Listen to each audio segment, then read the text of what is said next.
Like the Eve August Fáilte. Hi, hello and welcome. It is John O'Sullivan from the Irish Pagan School, and we are here with another check-in chat coffee talk.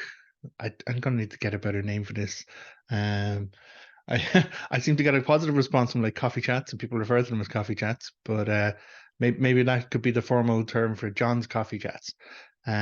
Because yeah, it is something that we all, as humans, as people, as community-based species, engage in, like the chats. And why not sit over a beverage of choice and enjoy community and connection? So maybe that's what it really actually is, and we can summarize it all down to coffee chats.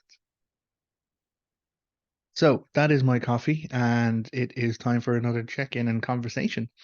And before we dive on with our topic today, which I'm kind of phrasing in a way of deity supporting people with addiction, or saving people from addiction, or saving people with addiction, or assisting people with addiction. I don't know what will come out with it once I type the title after the recording. But before we dive into that, do make sure that you go down into the descriptions and pick up the link to the free resources that we have here at the Irish Pagan School.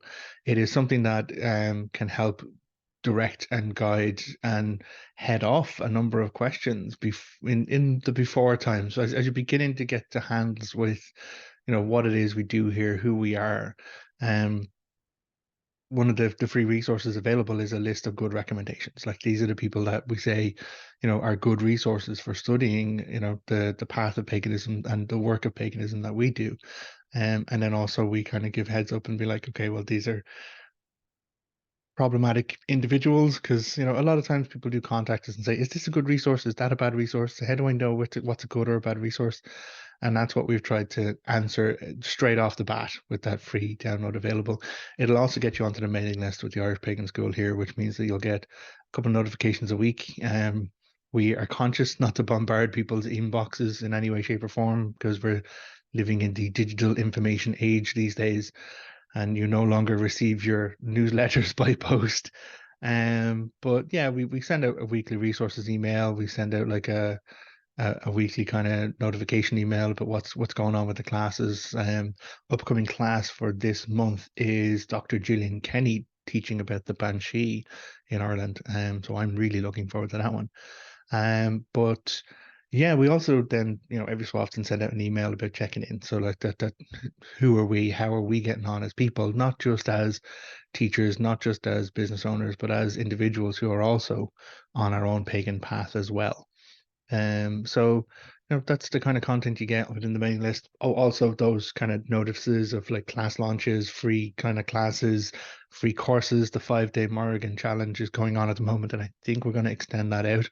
We're going to leave it on so that people can engage with it whenever they have their own 5 days to come and do it. Which is about exploring the lore of the Morrigan and giving yourself the space to kind of deep dive onto certain aspects of connecting with that amazing goddess of Irish lore, but also, well, Irish paganism, because it's not like she's a creature of the past; she's very much a creature of the present. Um, which kind of segues us into our conversation here today. Um, there are we get contacted with people who, we're honored that they can feel that we are such a community space or such a leadership space that they want to open up and want to share their stories with us. Now, sometimes it's a little bit rough.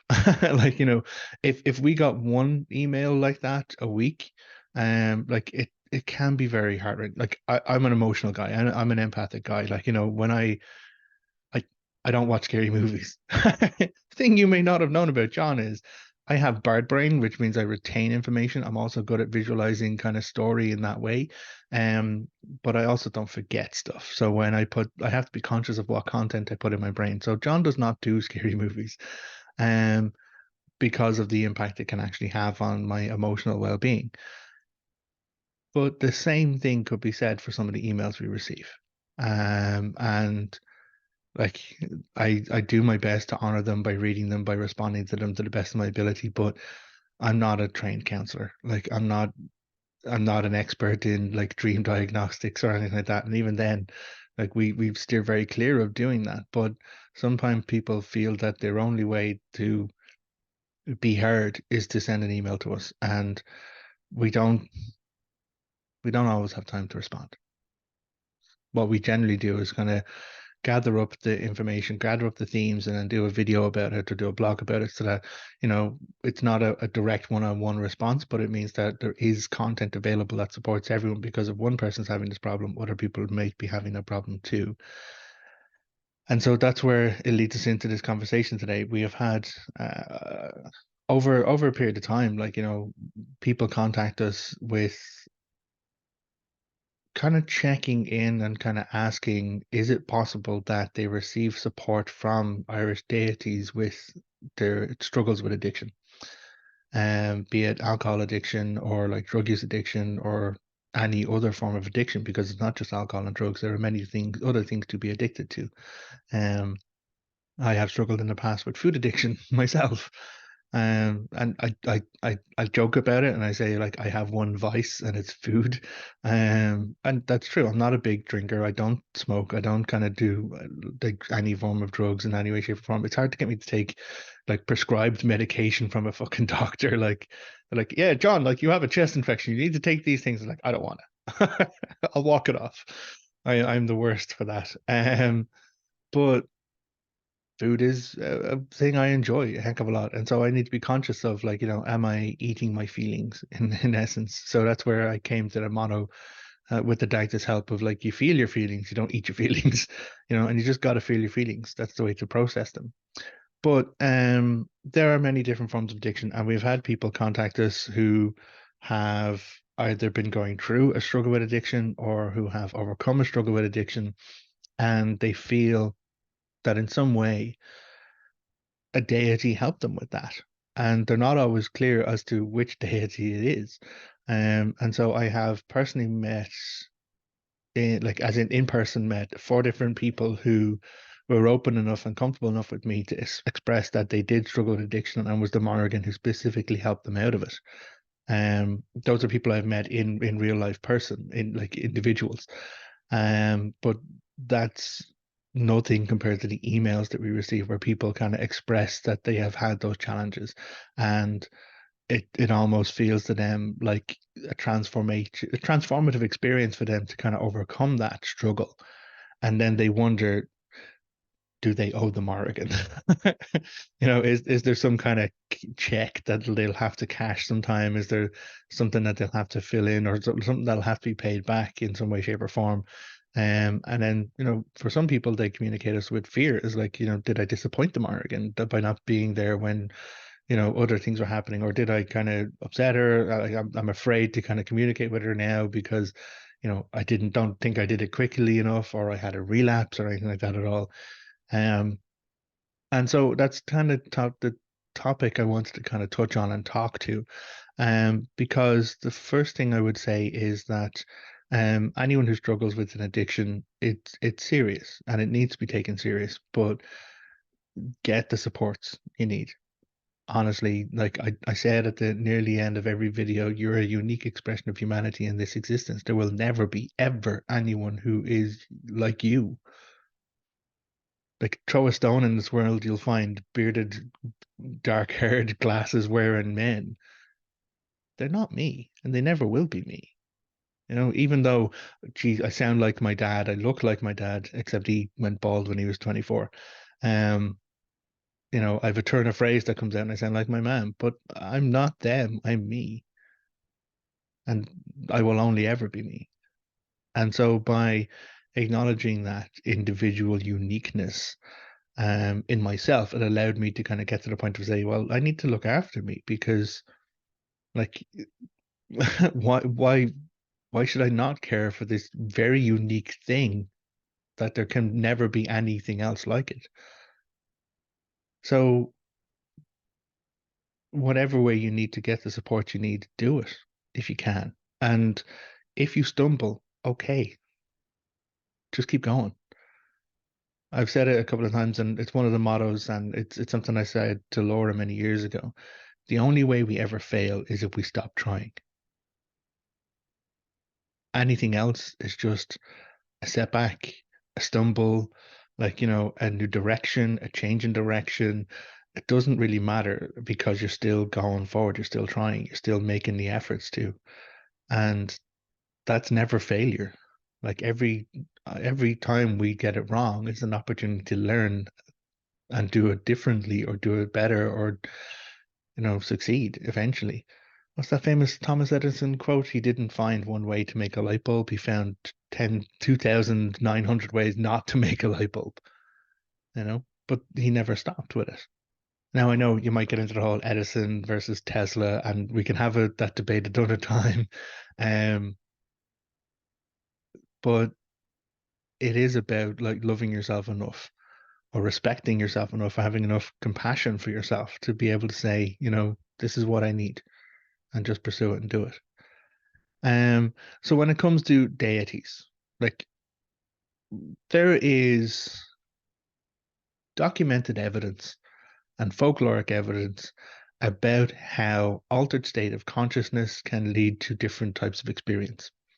Now, I'm not an advocate here. I'm not a practitioner. There is no, okay. Well, the closest thing you will find in Irish lore and Irish mythology is that there is a practice like a sweat hut, like sweat lodges from Native Americans, like where people would be put in that. You could also actually point out, I'm thinking of it, the Tara Fesh, which is the bull feast, which was a form of divination where a particular individual, a druid most likely, um, a bull would be slaughtered, and the druid would eat the flesh of the bull, drink the blood of the bull, and then wrap themselves in the skin of the bull, and they would then be in that for 24 hours, and they would then have visions through that process. So those visions would be prophecy, would be kind of prognostication, like future sensing, soothsaying, but also just truth of where things are right now. It doesn't even have to be the future. Like, one of the famous Torah feshes that were done was to resolve a dispute over kingship. Because there was two rivals who, like, were top of the pops, shall we say, for like a kingship role, and a Tara Fesh was performed to see which of them was actually the right person for the job. Um, so we do know that there is a long history of altered state of consciousness, and how there are many different ways to achieve an altered state of consciousness, and how those can impact on our our lived experience, and our spiritual experiences. And so we have to find that people who have struggled with addiction can sometimes have very, very lucid experiences, or very kind of lasting experiences. And of course, then they don't know, is that just because of whatever substance they were imbibing at the time, or is it something that, like, came from outside of themselves through a deity or a spiritual experience with gods, guides, and guardians. Um, I have had a number of those myself in the past when I struggled with drink addiction. So, I'm, we talk about stereotypical Irish. Yes, I did have a drink problem for a while. Um, and I was intentionally using it as a form of antidepressant in a way. Um, and so, yeah, I specifically remember having, at the very worst of my times with that, I was literally on my knees in the front room of the house I was living in front of the fire. And I had an entire experience with the fire and a conversation with the fire, which was fascinating and unique in all of its ways. Um, Different story for a different day, shall we say. But these things are real to us. And as we begin to follow a spiritual path, as we begin to acknowledge the existence of stuff outside of our regular perceptions, because that's really what we're talking about here. Like, the other world is not something that is easily perceived with your eyes, ears, nose, mouth, hands, touch, sense of smell, whatever it absolutely is. Like, it is something other. And so, experiencing deity, sometimes it manifests in physical. I have physically felt the Deities' hands on my shoulders. They're very warm, by the way. The Deities' hands are always warm. Um, and like, I've had those sensations, but in many cases, it's an experience that I'm having of an otherworldly nature, which is being translated by my brain into a physical sensation, which is how I then understand what is actually happening. So it's possible that, we do have deities interacting with us, even when we don't know about it. Like there was, again, conversation with fire. I said I didn't even know the name of the deity. I didn't even know Laura back in those days. Um, but I believe that, he was in the fire. He heard me through the fire. It wasn't hellfire. It wasn't like Satan, Lucifer, Morning Star, like the devil, anything like that at all. You know, because it was warm, comforting. It was literally hearth fire. And it was him. So by him, I mean the Dagda. So I know I'm talking about myself here because I'm being very cautious not to share too much information about other people's stories. If other people have emailed us, they have shared experiences with us, and especially when they're talking about personal experiences around addiction, we want to kind of talk to the theme of the topic, but I don't want to turn around and, out someone's struggles. Here's name, dates, whatever. Um, but people have gone through these experiences and like described it as spiritual warfare. Like they have literally been in a battleground trying to navigate their way through and trying to survive the difficulty that they were kind of struggling with. And almost in many cases, thankfully, those who come out of it, the other side, look back at that and they see that was their struggle. Like, those who lost the battle are the ones who don't actually get the opportunity to see it in hindsight. And unfortunately, I've known many of those in my past as well. Um, so people then ask us is like, oh, I experienced this, I saw these imagery, I saw this thing. Like, does this mean this? Does this mean that? Is this particular god? Is that this particular deity? Um, it's very difficult for me to sit here and tell you what it is that you experienced in your brain. I can point out like stories. I can say, well, there's this particular story of the Tara Fish, or there's this particular story around like the Dagda being linked with fire. There's this like Rua Rawasa, like, the red fire, the red one of great knowledge. Like he is named in his ways for that connection. And one of his powers is power of the sun, which is the physical embodiment of fire in all of its senses. So I can point at information. I can then point at the lore. I can say, well, this connects to this. But at the end of the day, it is your brain which has rationalized this information. And that's why when I've said I've had a spiritual experience, the dagger's hands upon my shoulders, it was my brain that kind of translated that into a physical experience of warm hands on my shoulders. And I need to stop talking about that because I'm getting uncomfortable about it now. Um, okay, yeah, I'm getting I can't help sometimes I talk about him a heck of a lot and he just is always there. He's always present. And now I'm getting punched in the back because, well, not like nudged because, yeah, spiritual experiences, they're real things. Um, where was I? Yes. Okay. Thank you. Back on point.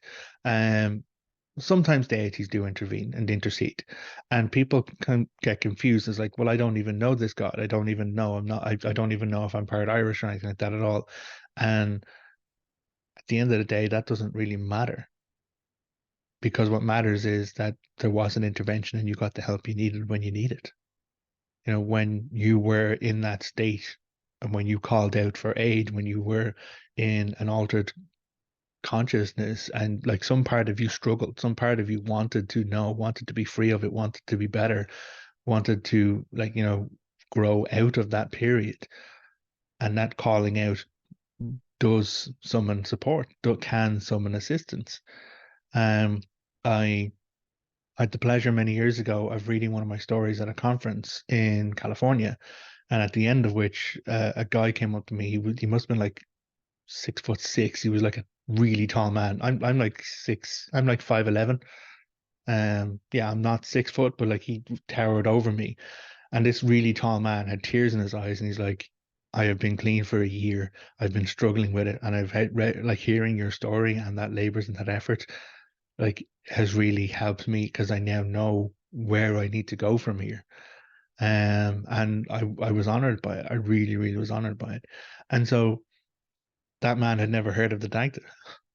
He had never heard of the Dagda, but through hearing me read the story that I'd written about the Dagda, he knew who it was who had helped him. He knew who it was who was there, like doing the tasks around him, keeping him safe so he could get to the point where he was at that time. So really looping it back to why. Why did the gods do this? because we asked them to. Some part of us calls out in that moment of need. Some part of us like really is seeking assistance, and some part of us may know that the struggle might be beyond us, or that it's not beyond us, but we need supports around us so we can get it done. Or we need difficulties moved out of our way, blockages moved out of our way so we can do the work we need to do for ourselves. And so we yearn for that. We call out for that. And we do find, those of us who walk a spiritual path, we find that we get an answer.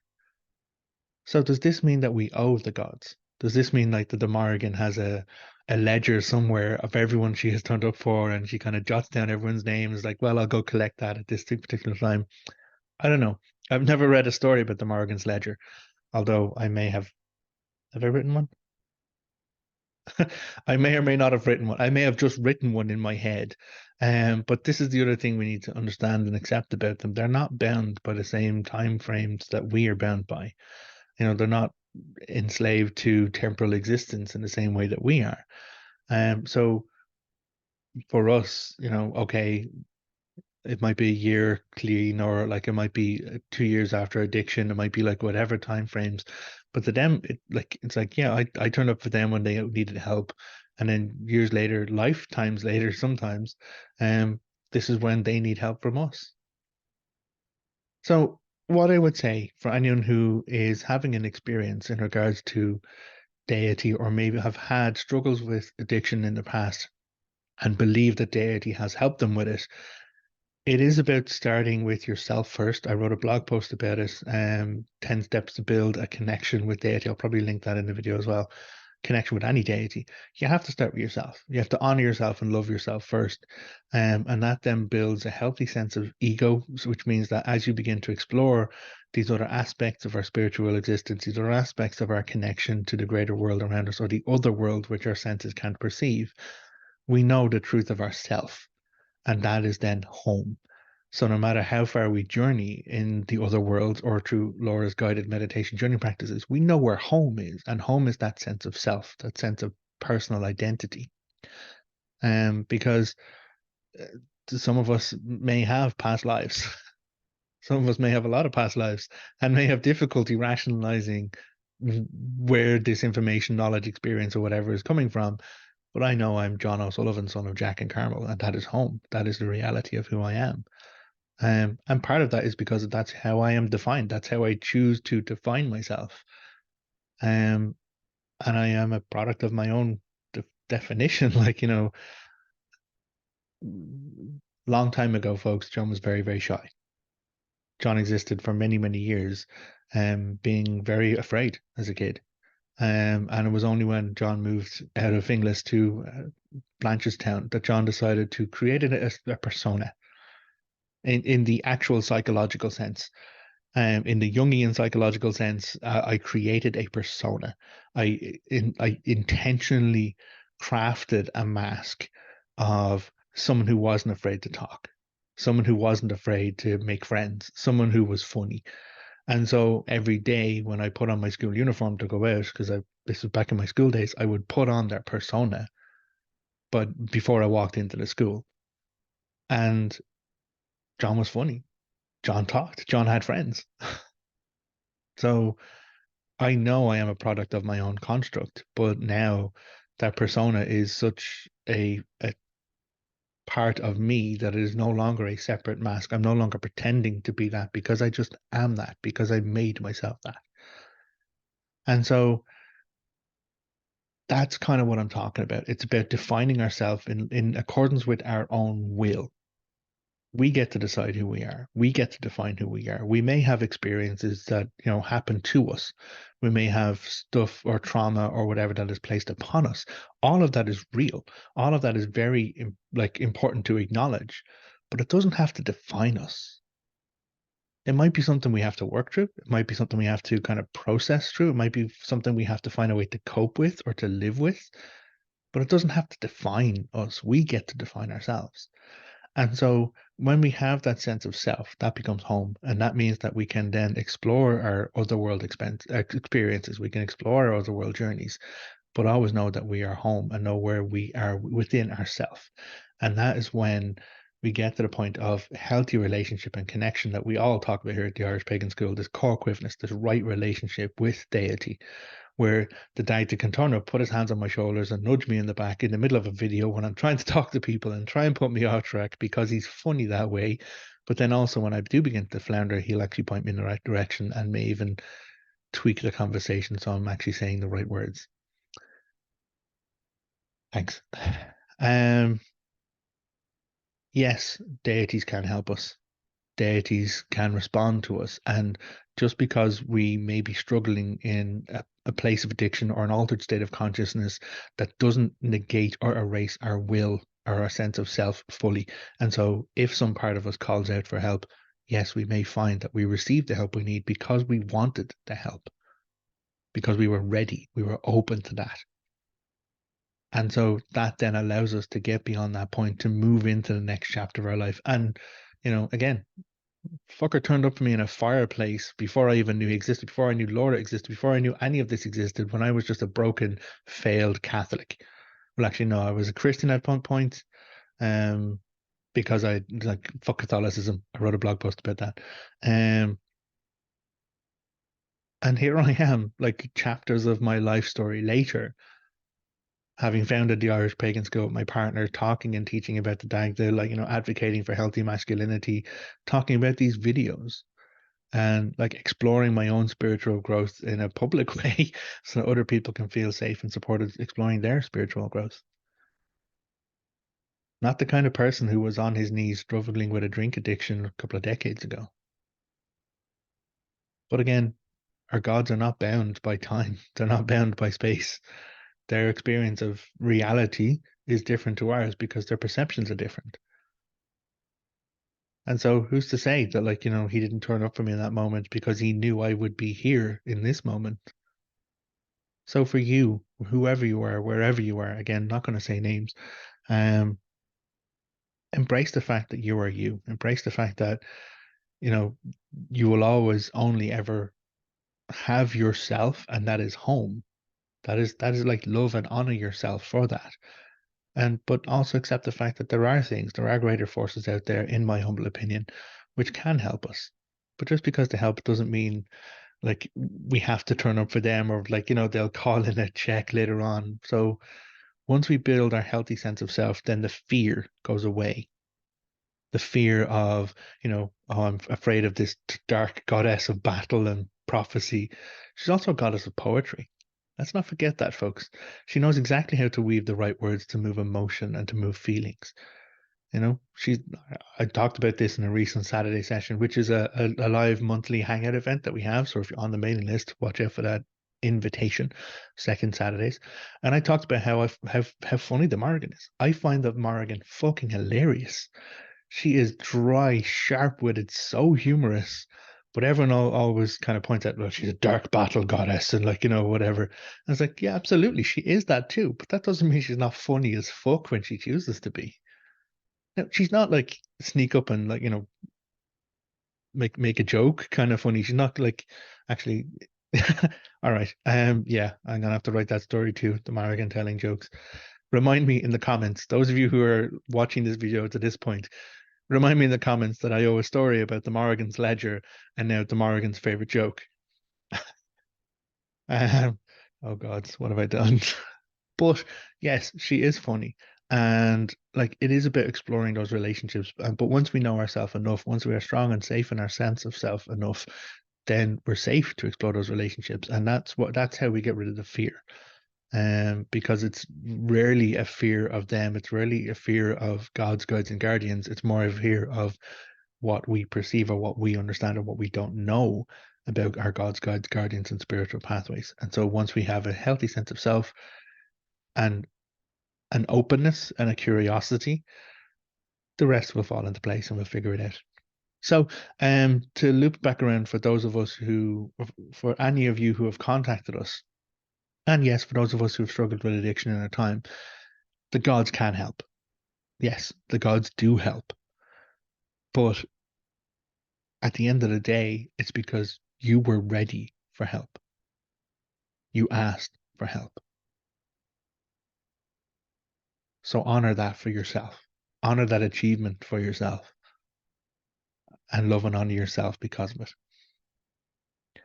So, as I usually say, Gaurav Mahagas, thank you very much for joining me here for the coffee chat. You, yes, you, listening to this video on podcast or whatever it is, you're a unique expression of humanity in this existence, and I don't say that lightly. There will never be anyone like you or as much you as you can be. So why not honor that? Love that. Revel in that. And, when you find that sense of self, when you find that sense of personal identity, it becomes home.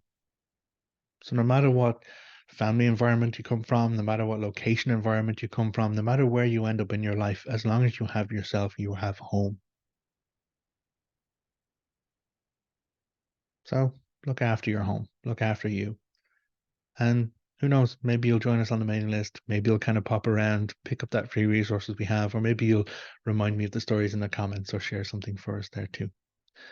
Thank you very much for all of you who have reached out to us. Again, we can't always respond to every email. Like, we get so many of them all of the time, but we do try and come to those themes and share it in like a blog post or a video whenever we can to talk about it. So thank you very much. You're seen, you're heard. Gaurav Mahagas. Look after yourself. And until next time, take care. Slán. Goodbye.